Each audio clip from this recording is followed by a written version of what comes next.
रात्रि क्लास चल रहा था 10 सितंबर 1968। पहले पेज के मध्यांत में बात चल रही थी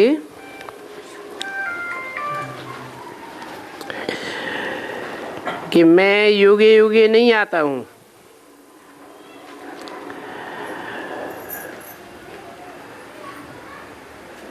ये भी गीता ही है, परंतु नाम बदल लिया है।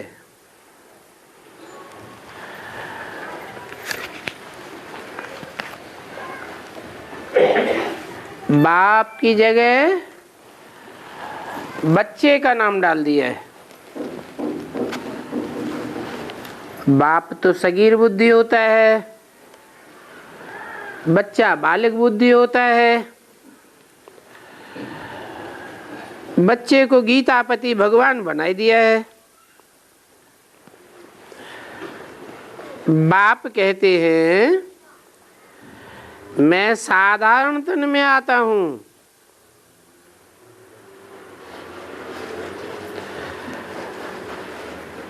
जिस साधारण तन में आता हूं वो अपने जन्मों को नहीं जानते हैं, मैं जानता हूं।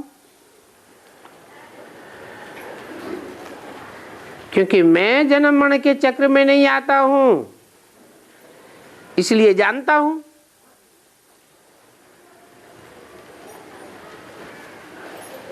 इनके 84 जन्म के अंत में जब वानप्रस्थ अवस्था होती है तब मैं प्रवेश करता हूं। क्या?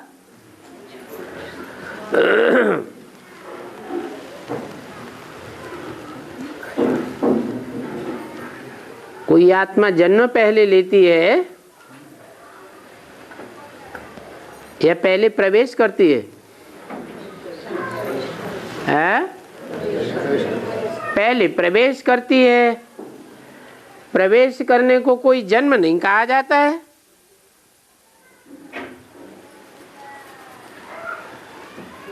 ये भी ज्ञान गर्भ है। मैं ज्ञान गर्भ में प्रवेश करती हूं।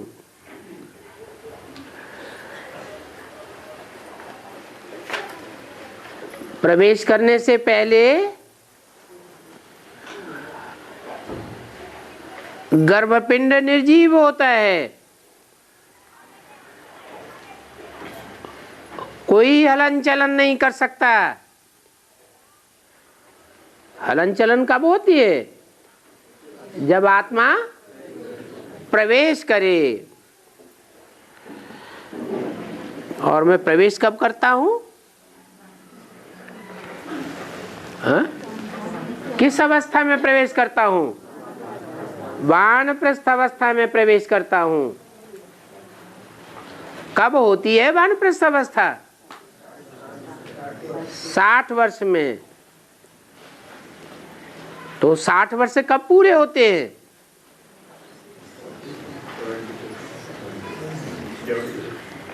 क्योंकि बाप के रूप में प्रत्यक्ष होता हूं ना।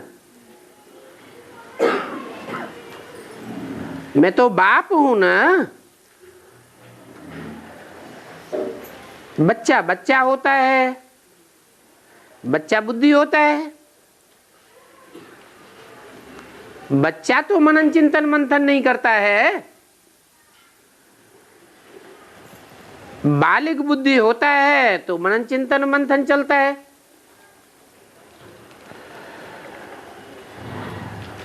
तो मैं इनकी वानप्रस्थ अवस्था जब होती है, 60 वर्ष पूरे होते हैं, तब आता हूं।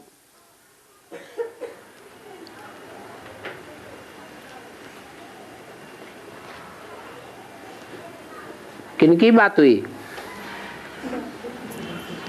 है? ये बात किसकी हुई? हाँ? कौन से ब्रह्मा की बात हुई? प्रजापिता ब्रह्मा की बात हुई। कब की बात हुई? कौन से सन की है? 36 की बात हुई। 36 में प्रजापिता ब्रह्मा की आयु 60 वर्ष अर्थात वानप्रस्थ स्टेज थी। तब मैंने प्रवेश किया।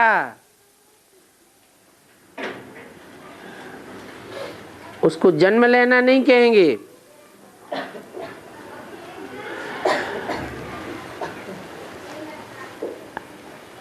बाबा कहा ही जाता है नॉलेजफुल को।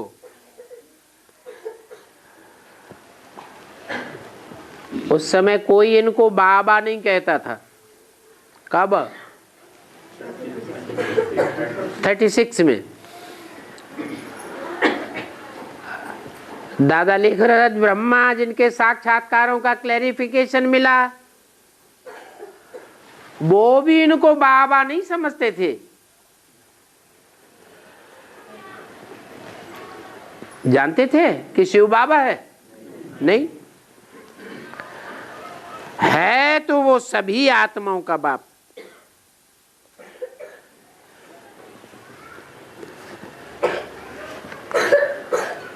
A to Z जो भी जन्म मरण के चक्र में आने वाली आत्माएं हैं, 500-700 करोड़ मनुष्य आत्माएं, सबका बाप है।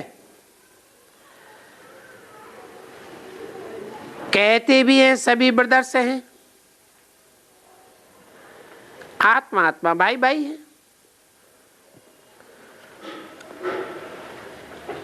परंतु आजकल क्या कह देते हैं? है? आत्मा आत्मा भाई भाई के बदले क्या कह देते हैं? हैं? कह देते आत्मा सो परम पिता परमात्मा, कह देते हैं बाप हैं सभी।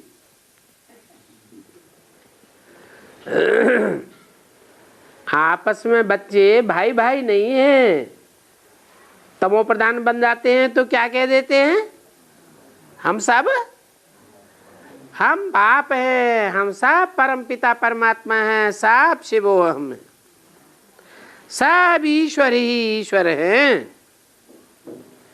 क्या?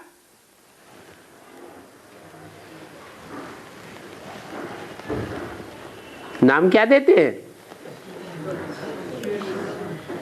सब अपन को ईश्वर समझते हैं।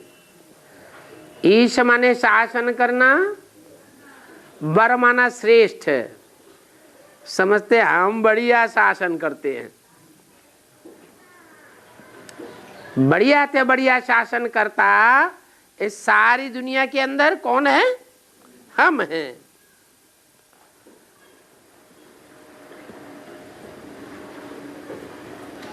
बाप कहते हैं ऐसा नहीं है।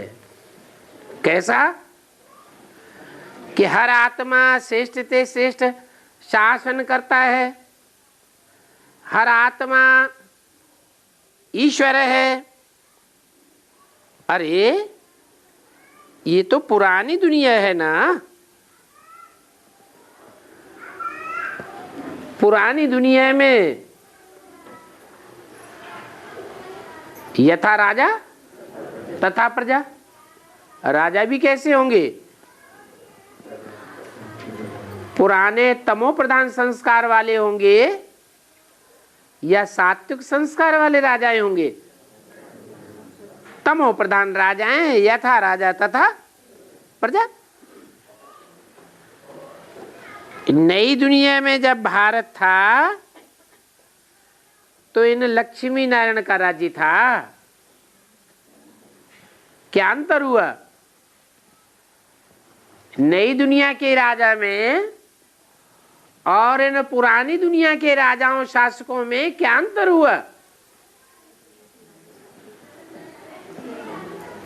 नई दुनिया के जो राजा लक्ष्मी नारायण हैं, उनकी कोई ग्लानि नहीं करता। शास्त्रों में भी उनकी कोई ग्लानि नहीं होती। और आज के राजाओं की कितनी ग्लानि ही ग्लानि होती रहती है।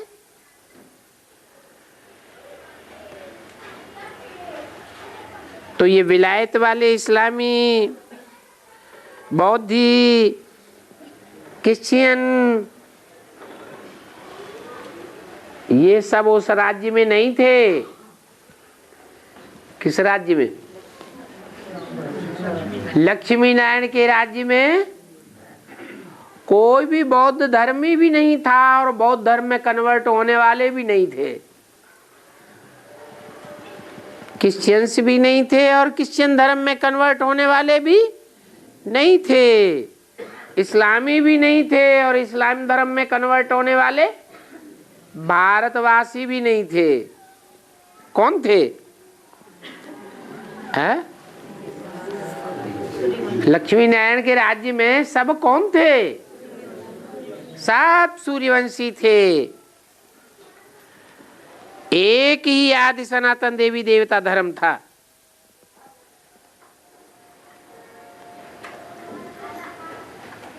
जिन्होंने आदि सनातन धर्म की स्थापना में सहयोगी बनने का पार्ट बजाया। ये ड्रामा का राज बाप ही समझाते हैं।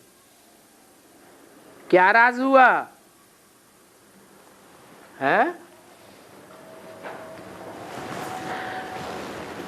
नई दुनिया का जो फाउंडेशन पड़ेगा उसमें शासनकर्ता कौन होंगे? मुख्य शासन करने वाला कौन होगा? और जो प्रजावर्ग की आत्माएं होंगी वो भी कौन होंगी? अभी तुम जान सकते हो।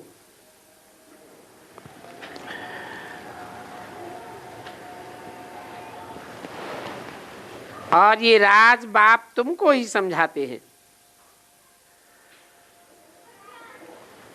जो समझाने वाला बाप है वही चैतन्य बीज रूप है। काहे का है? काहे का बीज रूप है? धीरे धीरे बोल देते। सारी मनुष्य सृष्टि का बीज रूप है। ऐसे नहीं कि सिर्फ सूर्यवंशियों का ही बीज रूप है। क्या? जो भी मनुष्य सृष्टि है और उस मनुष्य सृष्टि में जो भी धर्म वाले हैं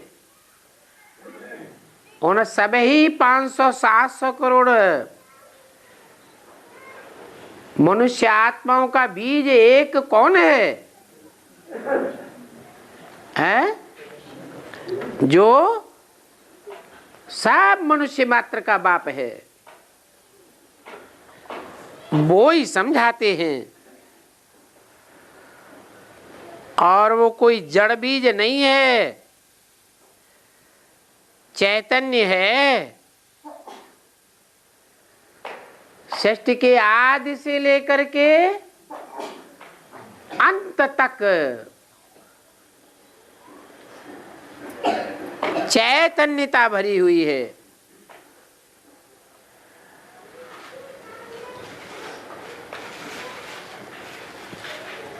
उनमें सारे झाड़ की नॉलेज है।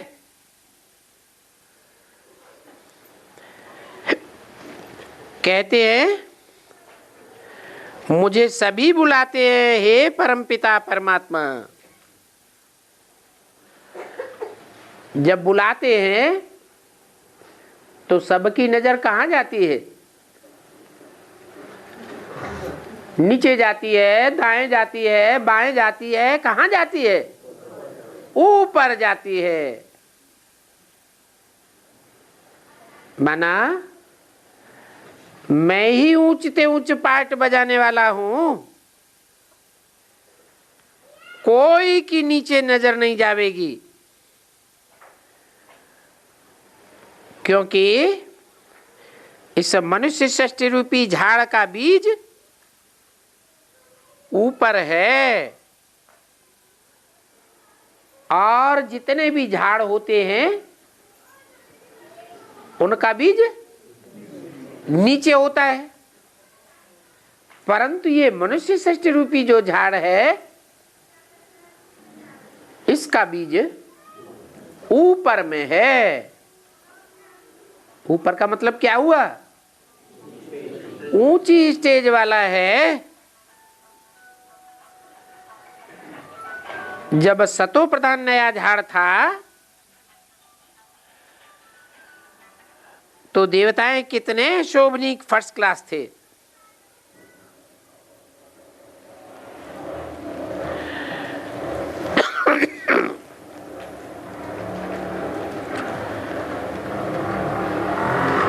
नए झाड़ में नए पत्ते कितने शोभनीक थे।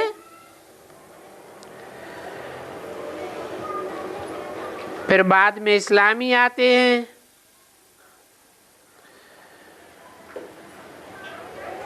और फिर तो वैरायटी देखो कितनी हो जाती है।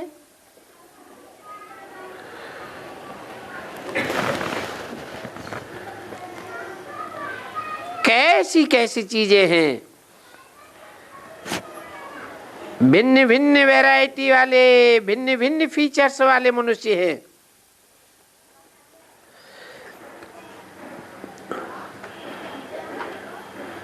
इस समय इस सृष्टि रूपी झाड़ में 500-700 करोड़ मनुष्य, परंतु एक के फीचर्स न मिले दूसरे से।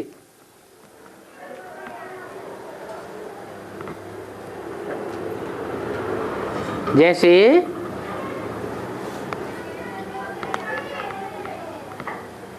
कोई बड़े खेत में या छोटे खेत में ढेर के ढेर बीज बोए जाते हैं,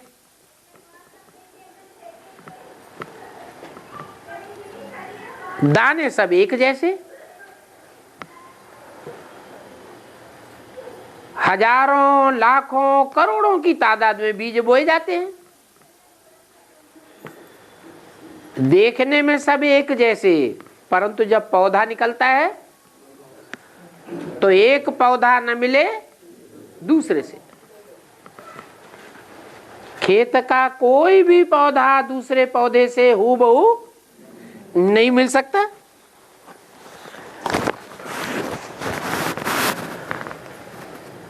दस 968 की वाणी का दूसरा पेज। और हर एक की चाल चलन अपनी है। हैं ये सभी एक्टर्स, हर एक को अपना अपना पार्ट बजाना है।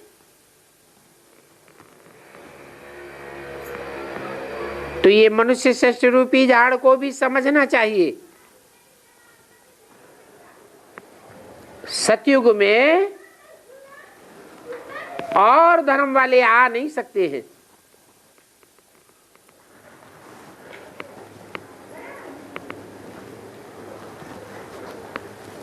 नहीं आते हैं? सेकंड, थर्ड, फोर्थ, 8वां नारायण तक जो कम कलाओं वाले नारायण हैं वो सतयुग में नहीं आते हैं क्या? वो और धर्म में नहीं होते हैं? आते तो हैं सतयुग में, और धर्म में कन्वर्ट भी होते हैं, परंतु यहां क्या कह दिया है? और धर्म वाले नहीं आ सकेंगे। भला आते हैं, परंतु उनके स्वभाव संस्कार जो उस धर्म के होने चाहिए वो मर्ज होके रहते हैं या इमर्ज होके रहते हैं? मर्ज हो जाते हैं, इमर्ज हो नहीं सकते। ये ड्रामा बना बनाया है, हूबहू वही फिर एक्यूरेट रिपीट होगा, और हूबहू अपने टाइम पर ही रिपीट होगा। ये चक्र हूबहू फिरता ही रहता है।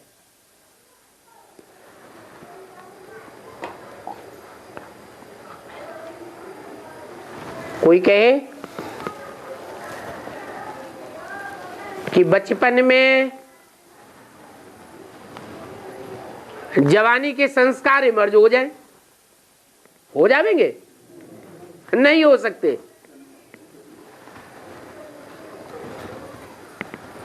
ऐसे ही जो सतयुग में देवताएं होते हैं, भले कम जन्म लेने वाले हों, कम कलाओं वाले हों, परंतु उनमें और धर्मों के संस्कार इमर्ज नहीं हो सकते।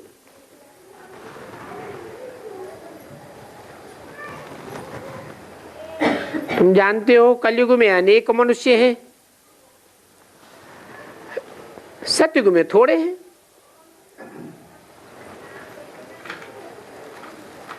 सतयुग में जो थोड़े मनुष्य रह जाते हैं, इसका मतलब बाकी सब कहां चले जाते हैं? हैं? बाकी सब आत्माओं के लोक में चले जाते हैं। ये बातें कोई मनुष्य मात्र नहीं जानते हैं।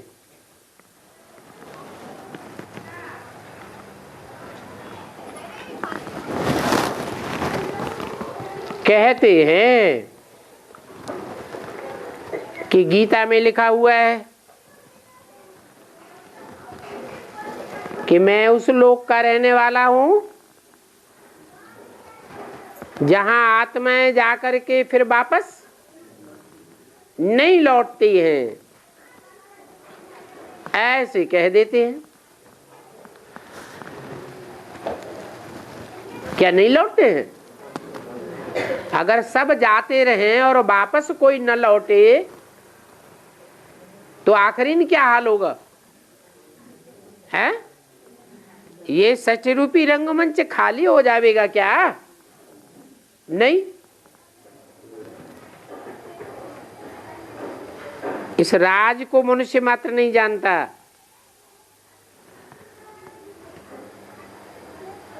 ये भी बहुत शास्त्रादि पढ़ा है और ये भी मनुष्य है,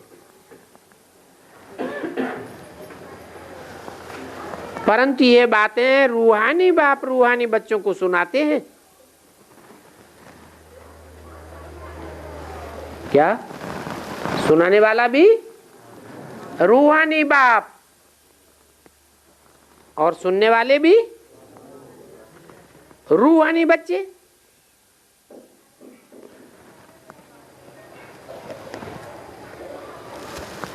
तो ये ब्रह्मा रूहानी है या नहीं है?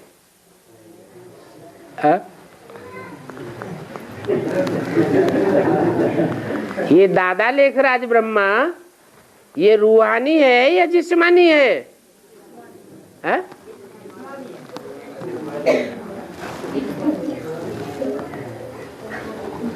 वीडियो में आ गया, ब्रह्मा कुमारियां तुमसे पूछे कि तुमने कैसे कह दिया।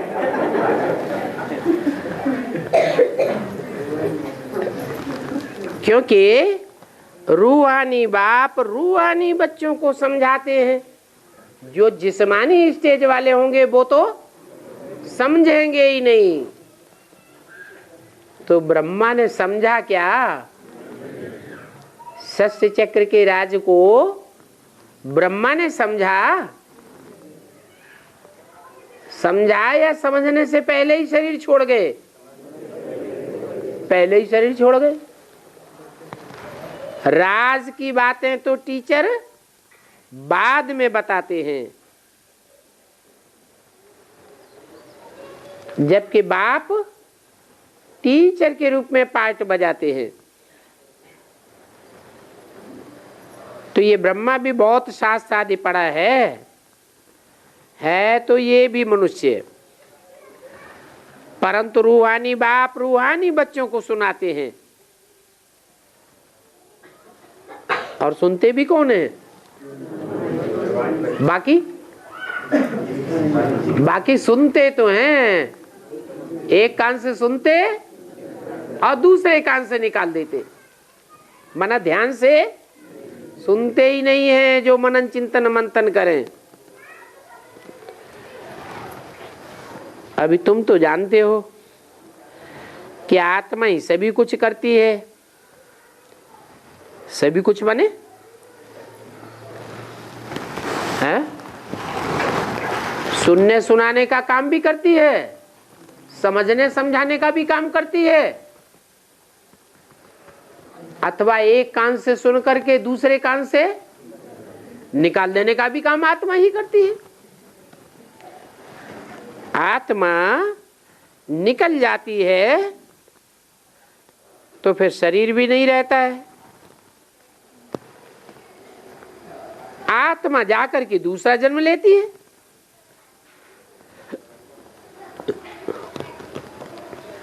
शरीर की मिट्टी मिट्टी में मिल जाती है।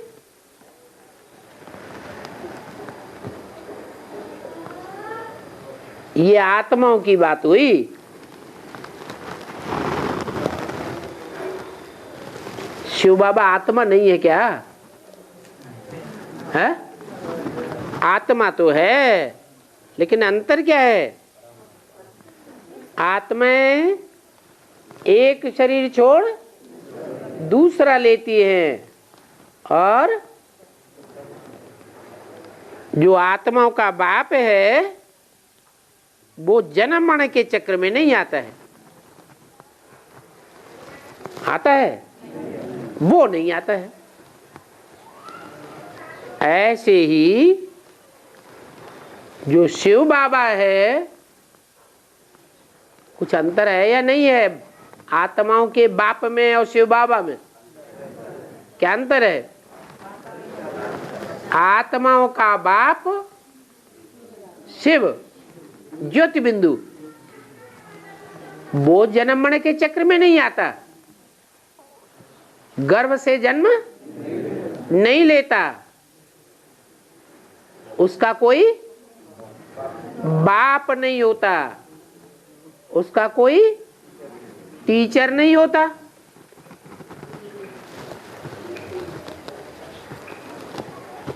वो दूसरा तीसरा जन्म लेता नहीं।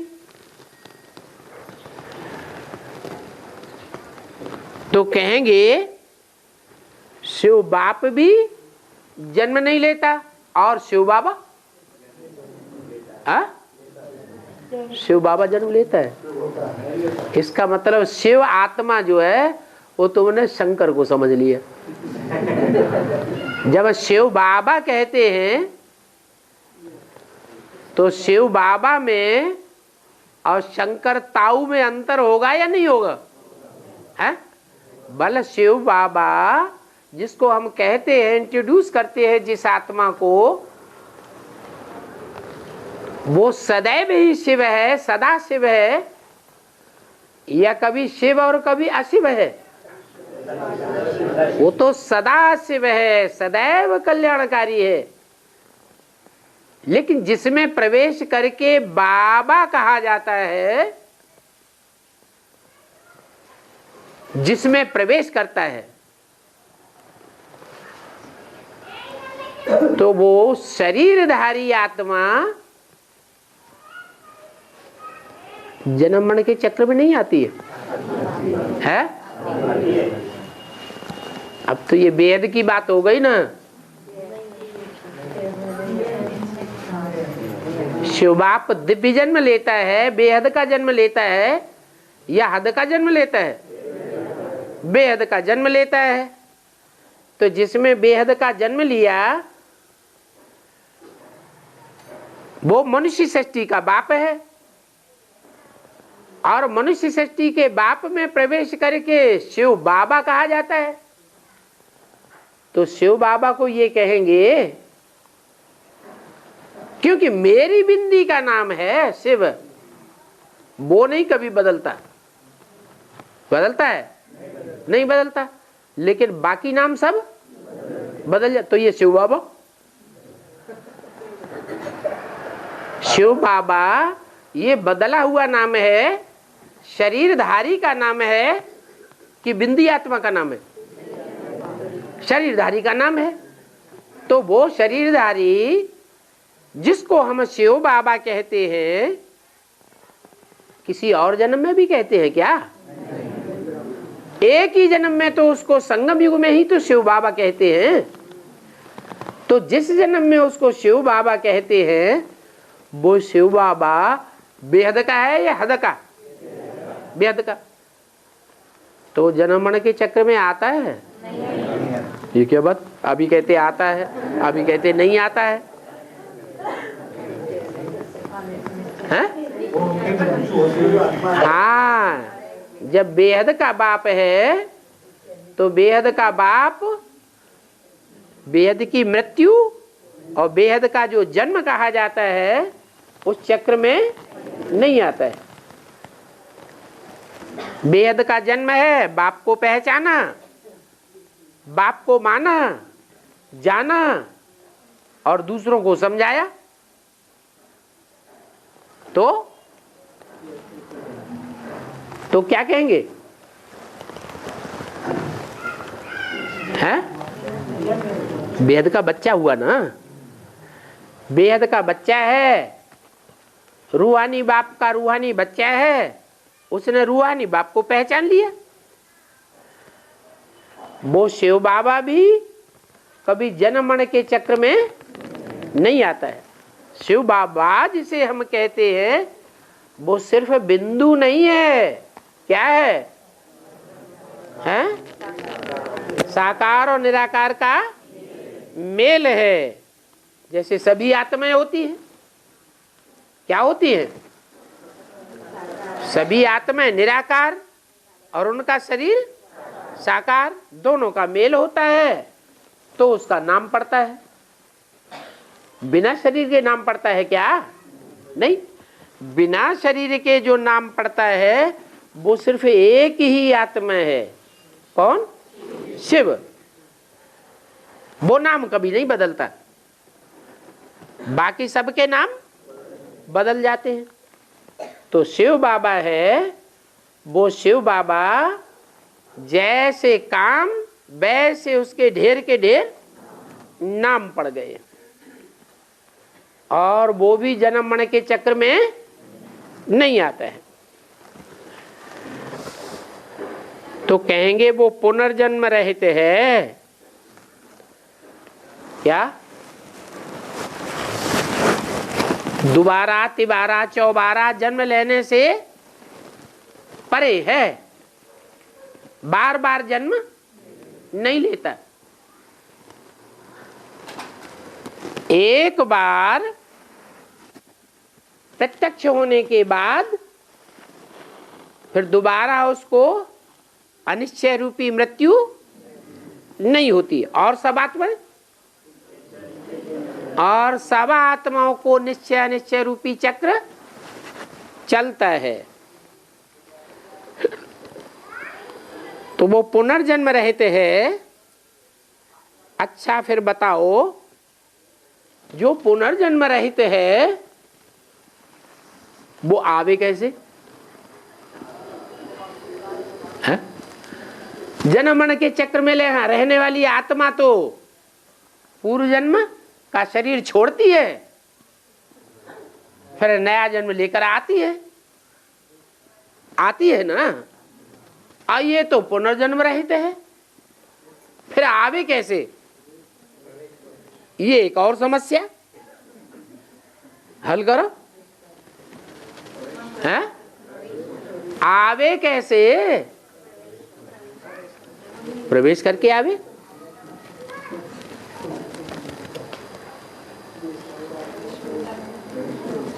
आवे प्रवेश करके आवे, ये तो ठीक है। आवे प्रवेश करके आवे, तो प्रवेश तो किया, लेकिन जन्म तो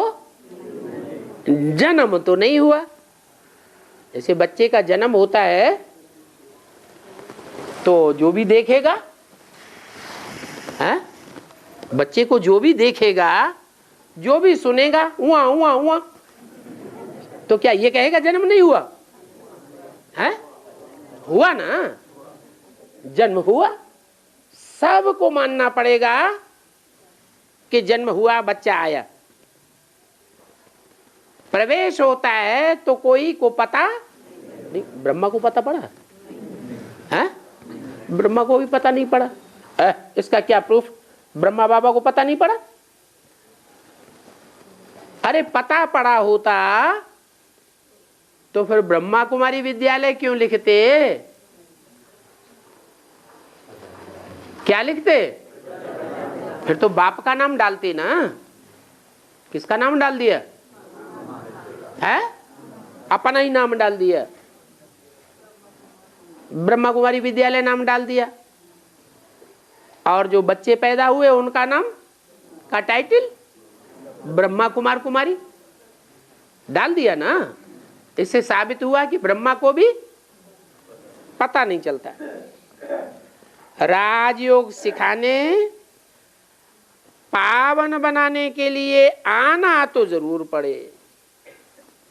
क्या अभी जो प्रश्न पैदा किया, आवे कैसे, जब वो जन्म मरण के चक्र में ही नहीं आता? तो बताया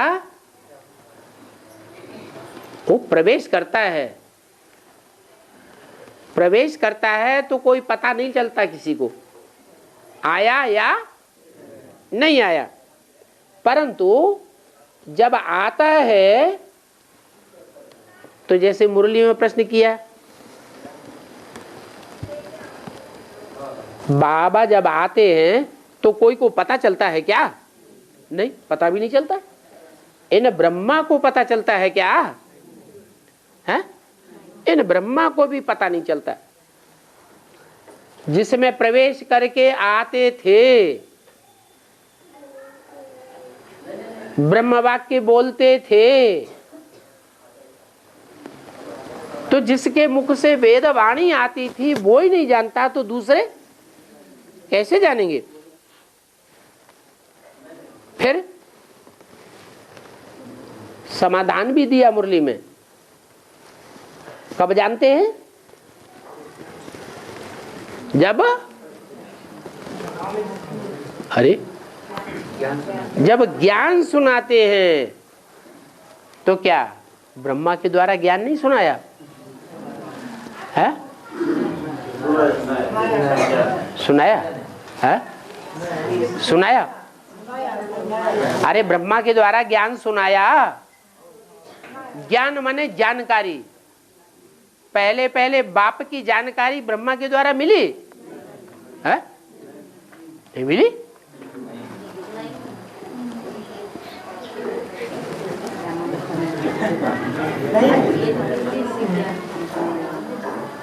बाप की जानकारी नहीं मिली। अरे बिंदी बिंदी आत्माओं का बाप कौन है वो जानकारी नहीं मिली है? बिंदी बिंदी आत्माओं का बाप कौन है ये जानकारी नहीं मिली। जानकारी मिली। बिंदी बिंदी आत्माओं का बाप बिंदी।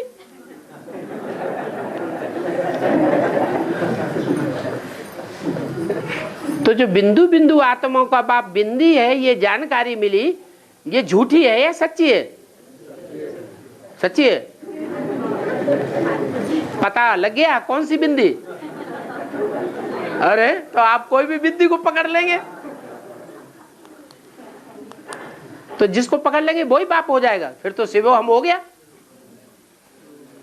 सब आत्मा सो परमात्मा हो गया।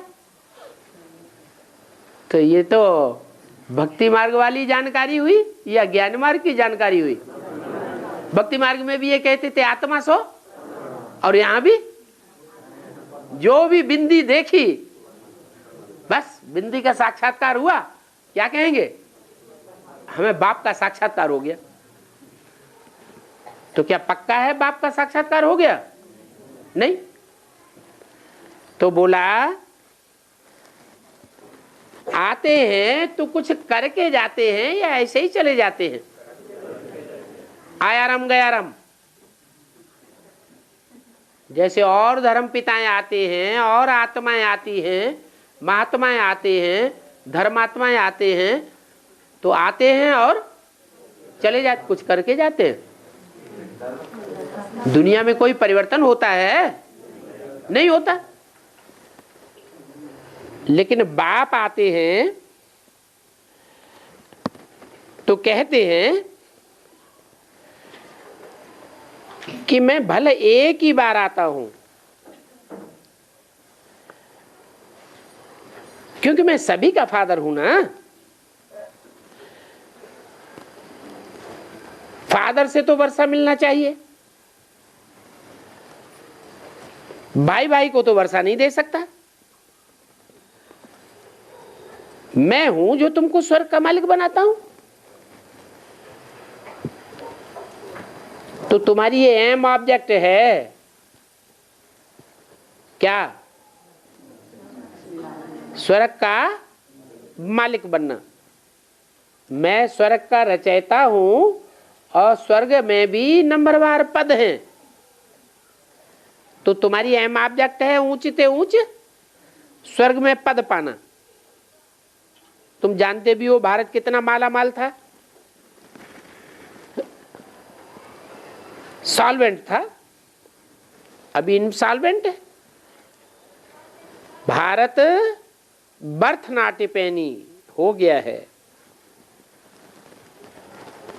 एक कौड़ी की भी कीमत नहीं रह गई। पहले पहले बर्थ पाउंड था, सोने के महल थे। देखो भक्ति मार्ग में ही कितना अच्छा मंदिर बनाया। सोमनाथ के मंदिर में कितना अतिचार धन था, कितनी बार लूट लूट करके ले गए। अभी देखो कितना कंगाल बन गया है। तो ये खेल है।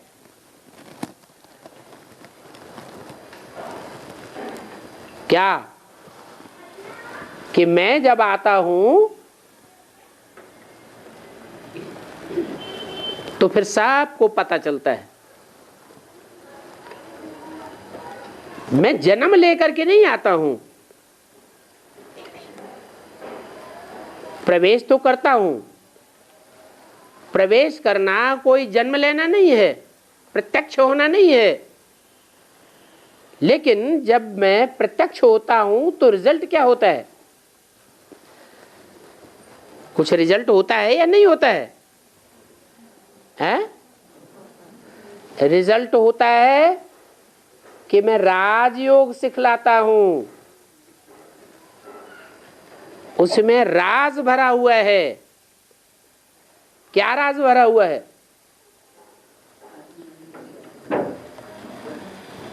जो योग दुनिया में कोई मनुष्य मात्र नहीं सिखला सका।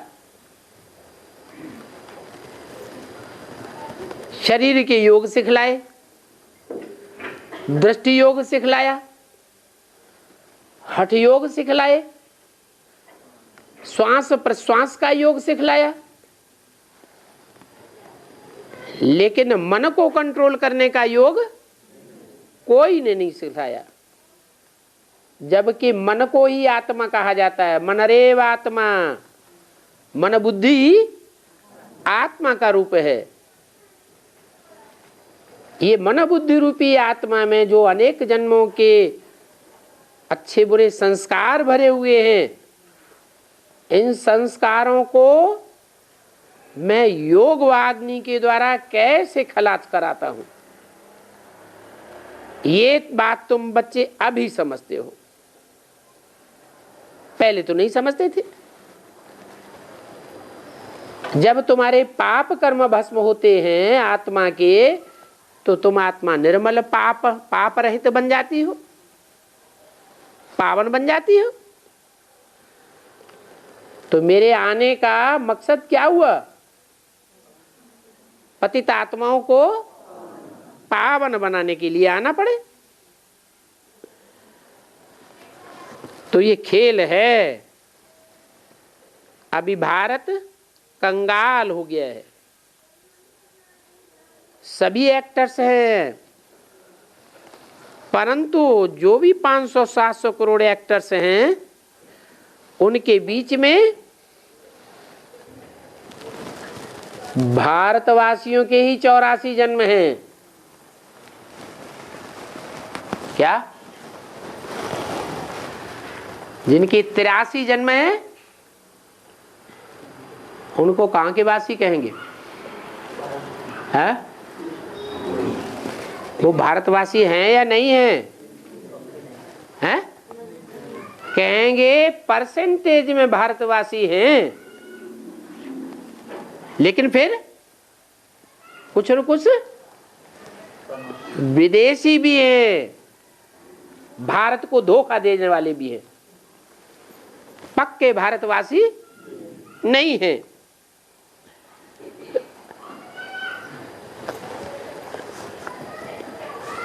तो कहेंगे सभी एक्टर्स हैं, अपना अपना पार्ट बजाते हैं।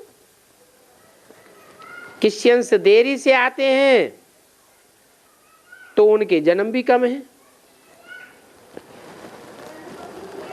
सतयुग में भी जो आत्माएं क्रिश्चियन धर्म में कन्वर्ट होने वाली होंगी तो 84 जन्म लेंगी या कम जन्म लेंगी? उनके भी कम जन्म हो जाएंगे। सभी 84 जन्म नहीं लेंगे। क्या? सभी माने सतयुग में आने वाले भी सब 84 जन्म नहीं लेते, और जो अपने धर्म के पक्के हैं वो तो 84 जन्म ले ही नहीं सकते। किसकी बात हुई? विदर्भियों की, क्रिश्चियन शादी की। मैक्सिमम 84 जन्म और मिनिमम 1 जन्म। सतयुग आदि में कितने थोड़े मनुष्य होते हैं।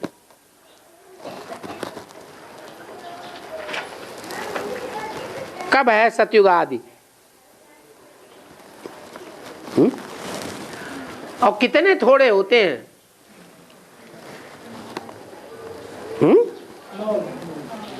9 लाख। वो सतयुग आदि है, उससे पहले सतयुग आदि नहीं है। उससे पहले आदि सनातन देवी देवता धर्म था ही नहीं।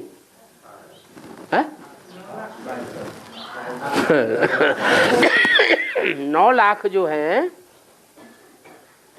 वो 9 लाख की जनसंख्या 4.5 लाख जन्म देने वाले और 4.5 लाख जन्म लेने वाले, वो सतयुग शुरू होने के 150 वर्ष पूरे होने पर होगी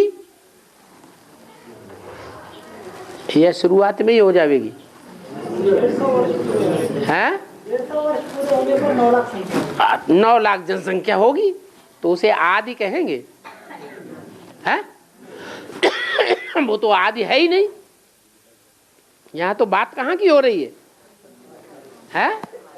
सतयुग आदि की बात कहे। अच्छा ठीक है, 9 लाख की बात छोड़ दो। जब पहले दूसरे पत्ते ने जन्म लिया साकार में, साकार सृष्टि पर,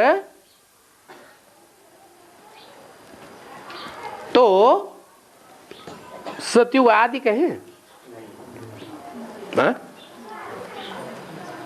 कहें या नहीं कहें? अरे सब चुप। सतयुग आदि कहें? है? नहीं कहे? क्यों? है?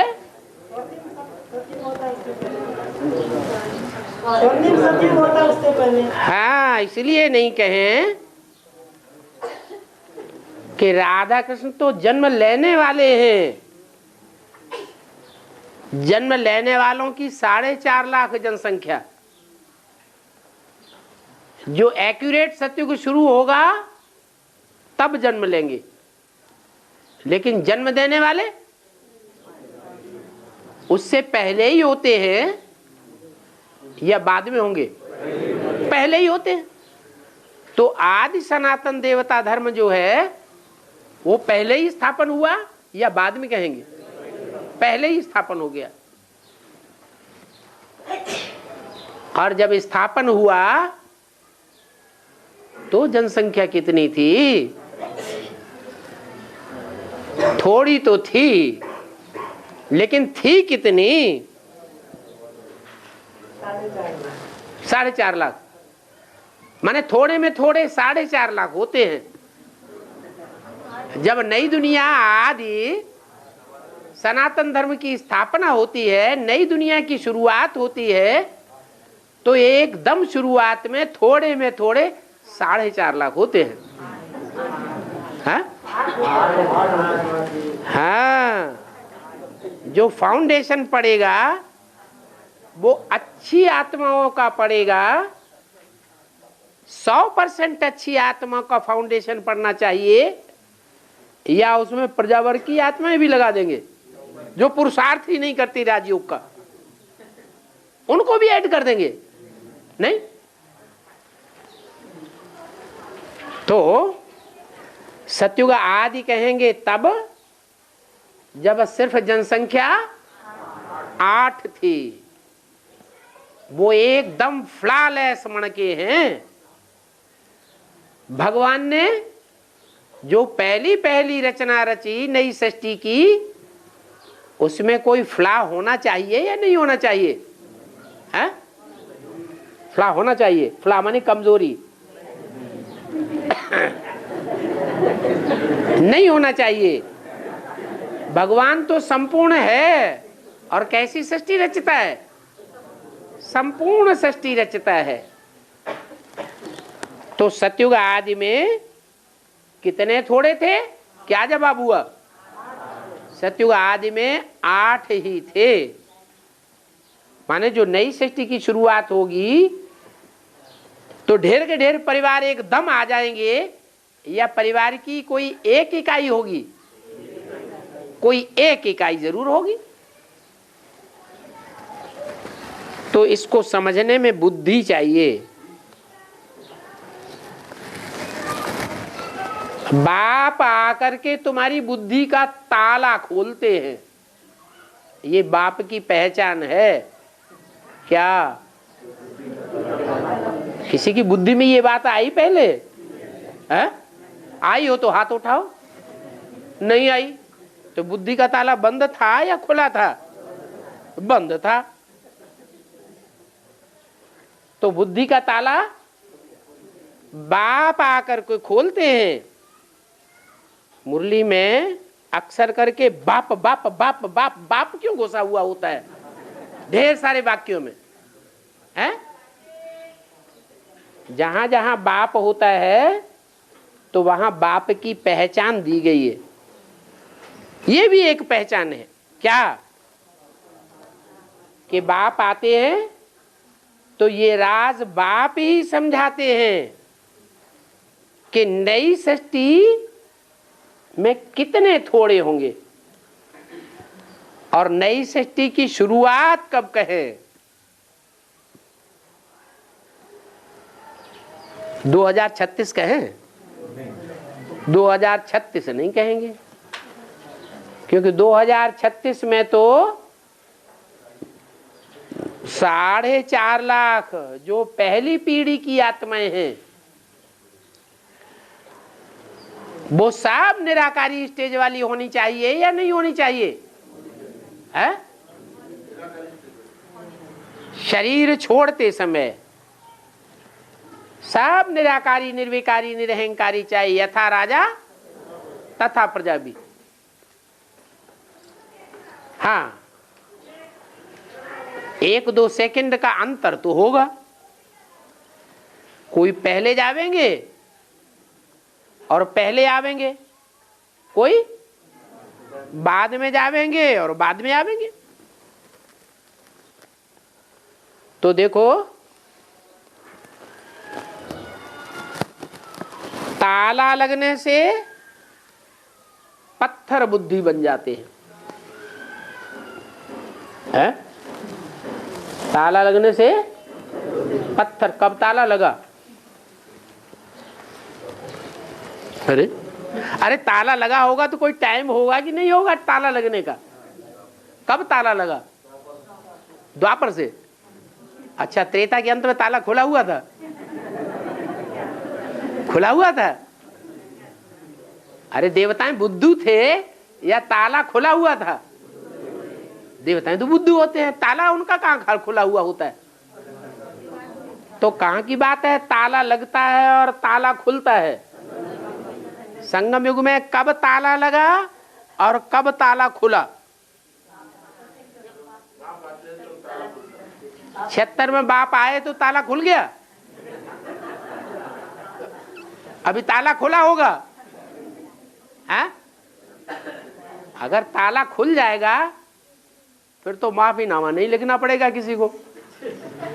अनिश्चय बुद्धि कोई बनेंगे ही नहीं, छोड़ छाड़ के कोई जाने वाले होंगे नहीं। लेकिन अव्यक्तवाणी में तो बोला है। ऐसे नहीं समझना ये आखिरी समर्पण समारोह है क्या? फिर दोबारा समर्पण समारोह भी मनावेंगे। इसका मतलब क्या हुआ कि पक्का निश्चय बुद्धि कोई कभी अभी बना ही नहीं है। फिर समर्पण पत्र अथवा निश्चय पत्र फिर लिखवाया जाएगा। हाँ? ताला लगने से पत्थर बुद्धि बन जाते हैं। तो अभी ताला लगा हुआ है या खुला हुआ है? लगा हुआ है, खुला हुआ है। अभी कह रहे थे अभी हमारा ताला खुला, बाप ने ताला खोला है, खुल रहा है। कोई ताले ऐसे होते हैं कि उसमें 6 7 जड़ें होती हैं। एक बार घुमाओ तो एक जड़ खुलेगी, दूसरी बार घुमाओ तो दूसरी जड़ खुलेगी। तो बोला ताला लगने से पत्थर बुद्धि बन जाते हैं। और ताले का नाम क्या है? गॉडरेज का ताला। गॉड माने भगवान और रेज माने बुद्धि है। रेज माने क्या? किरणें। भगवान की जो ज्ञान की किरणें हैं उनका ताला लगा हुआ है।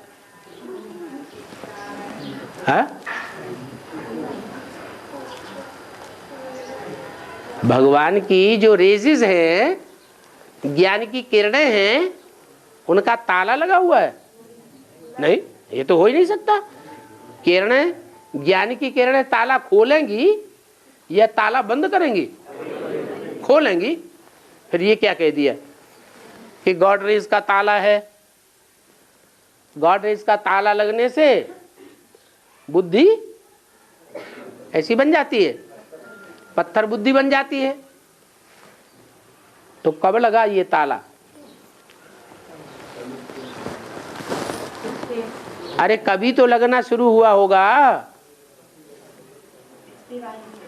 हैं? 69 से पहले ताला खोला हुआ था।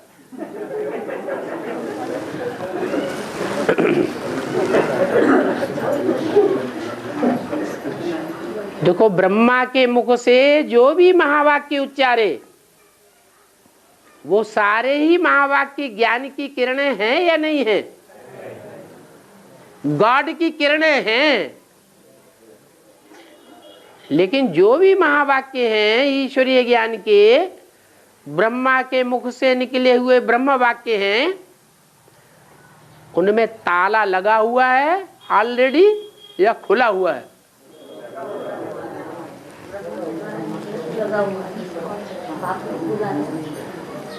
ब्रह्म वाक्य तो हैं, लेकिन सब में माया ने ताला लगाई दिया है।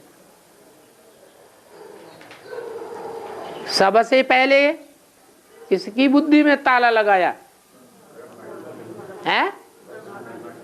सबसे पहले जो सुनता है उसकी बुद्धि में ताला लगा, या जो बाद में सुनेगा उसकी बुद्धि में ताला लगा? जो सबसे पहले सुने, अगर नहीं समझा तो कहेंगे ताला लगा, अगर समझा तो कहेंगे ताला खुला। तो ब्रह्मा के मुख से जो भी महावाक्य निकले, शिव बाप ने वो किरणें निकाली, वेद वाक्य निकले, लेकिन सभी वेद वाक्यों में ताला लगा हुआ है कि खुला हुआ है? लगा हुआ है। भक्ति मार्ग में भी जो वेद की ऋचाएं हैं, संस्कृत पढ़ना, हिंदी पढ़ना तो बहुत लोग जानते हैं, हिंदी में ही तो होती है। उनके जो अक्षर हैं वो पढ़ने में तो आते हैं ना, पढ़ते तो है, लेकिन अर्थ समझते हैं? वेद की ऋचाओं के अर्थ कोई नहीं जानता।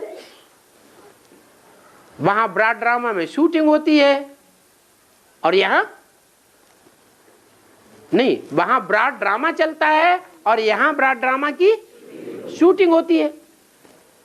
तो ब्रह्मा के मुख से जो दो वेद वाक्य निकल रहे या निकले, उनकी शूटिंग हो गई। क्यों न महावाक्यों का असली अर्थ कोई की बुद्धि में बैठा नहीं, क्योंकि सब ने माया, सब की बुद्धि में माया ने ताला लगाया हुआ है। कौन सा ताला लगाया है? गॉडरेज का ताला लगाया है। अब कौन खोलेगा? है? माया ताला लगाती है और बाप आकर के ताला खोलते हैं। जब ताला लगता है तो विकारी पतित बनते जाते हैं।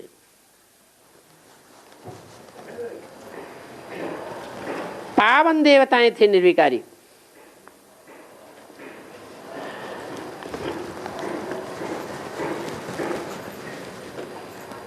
देवताएं विकारी थे या निर्विकारी? निर्विकारी थे, दैवी गुणों वाले थे। फिर रावण राज्य में देवताएं पतित बन जाते हैं। फिर अपन को हिंदू कह देते हैं। पतित बनने पर हिंदू कह देते हैं या पहले ही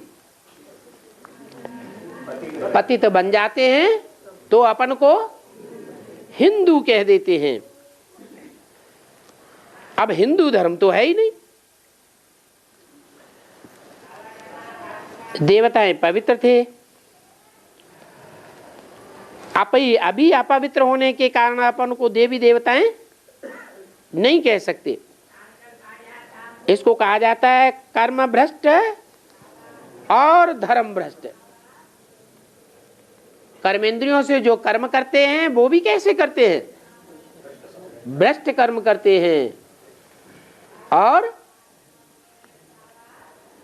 जो धारणाएं धारण की हुई है मन बुद्धि के अंदर, वो धारणाएं भी कैसी हो गई? भ्रष्ट धारणाएं धारण कर ली हैं। वहां कर्मा कर्म हो जाते हैं सतयुग में, नई दुनिया में, और यहां कर्म विकर्म बन जाते हैं। विकर्म माने जो भगवान की श्रीमत है कर्म करने की, उनके मुकाबले विपरीत ही कर्म होते हैं, सुकर्म नहीं होते। तो वो होती है श्रेष्ठाचारी दुनिया और अभी है भ्रष्टाचारी दुनिया। नाम क्यों पड़ा भ्रष्टाचारी दुनिया? क्योंकि जो इंद्रियों से आचरण करते हैं वो श्रेष्ठ इंद्रियों से भी आचरण नहीं करते, भ्रष्ट इंद्रियों से आचरण करते हैं। और भ्रष्ट इंद्रियों से कैसा आचरण होगा? दुराचरण ही होगा। तो अभी बाप कहते हैं कि ये काम महाशत्रु है। क्या? ये काम महाशत्रु है। क्यों महाशत्रु है? क्योंकि जो भ्रष्ट इंद्रियां हैं कहां से शुरू होती है? श्रेष्ठ इंद्रियां तो शरीर के श्रेष्ठ हिस्से में है और भ्रष्ट इंद्रियां